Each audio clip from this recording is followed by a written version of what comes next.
தீபிகா வணக்கம்.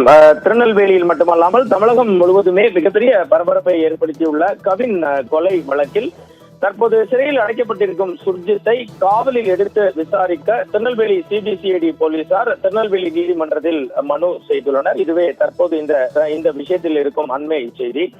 திருநெல்வேலி கேடிசி நகர் பகுதியில் ஐடி ஊழியர் கவின் கொடூரமாக வெட்டி படுகொலை செய்யப்பட்ட விவகாரத்தில் இந்த வழக்கானது சிபிசிஐடி போலீசாருக்கு மாற்றம் செய்து தமிழக அரசு உத்தரவிட்டிருந்தது. இதனிடையே திருநெல்வேலி சிபிசிஐடி போலீசார் சார்பாக திருநெல்வேலி மாவட்ட நீதிமன்றத்தில் சுர்ஜித்தை காவலில் எடுத்து விசாரிக்க தற்போது மனு தாக்கல் செய்யப்பட்டிருக்கிறது.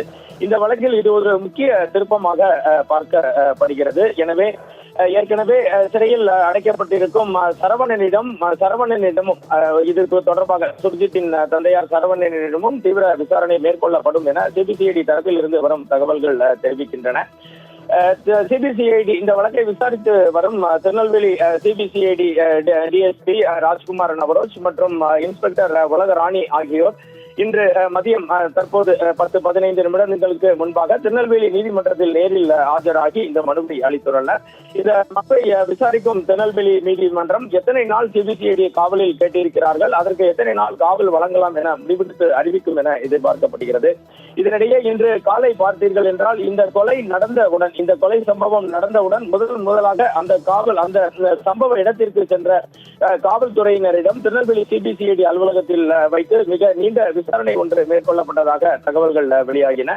ஜெயச்சந்திரனின் அடடா ஆடியோ ஆஃபர் 5 முதல் 70% வரை டிஸ்கவுண்ட். பாளையங்கோட்டை காவல் நிலையத்தைச் சேர்ந்த சிறப்பு உதவி ஆய்வாளர் முருகன் மற்றும் காவலர் வெயில் ஆட்சி ஆகிய இருவரும் இன்று திருநெல்வேலியில் உள்ள சிபிசிஐடி அலுவலகத்தில் நேரில் ஆஜராகி விளக்கம் அளித்தனர்.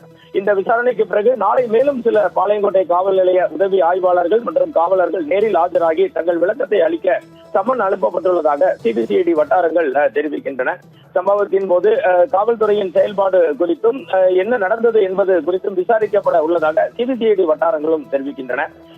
ஏற்கனவே சுபாஷினி, கவினின் காதலியான சுபாஷினி மற்றும் அவரது தாய் கிருஷ்ணகுமாரி ஆகிய இருவருக்கும் சிபிசிஐடி போலீசார் சம்மன் அனுப்பியிருந்தனர். அவர்கள் நேரடியாக சிபிசிஐடி அலுவலகத்தில் ஆஜராகி விளக்கம் அளிக்கலாம் அல்லது சிபிசிஐடி போலீசார் அவர்கள் விரும்பும் இடத்திற்கு சென்று வாக்குமூலம் பதிவு செய்யலாம் என தெரிய வந்திருக்கிறது. காவல்துறையினரிடம் விசாரணை முடிந்த பிறகு சிபிசிஐடி போலீசார் நேரடியாக தூத்துக்குடிக்கும் சென்று கவினின் தாய் தமிழ் செல்வி, மாமா இசக்கிமுத்து மற்றும் தாத்தா ஆகியோரிடமும் விசாரணை நடத்த திட்டமிட்டுள்ளனர்.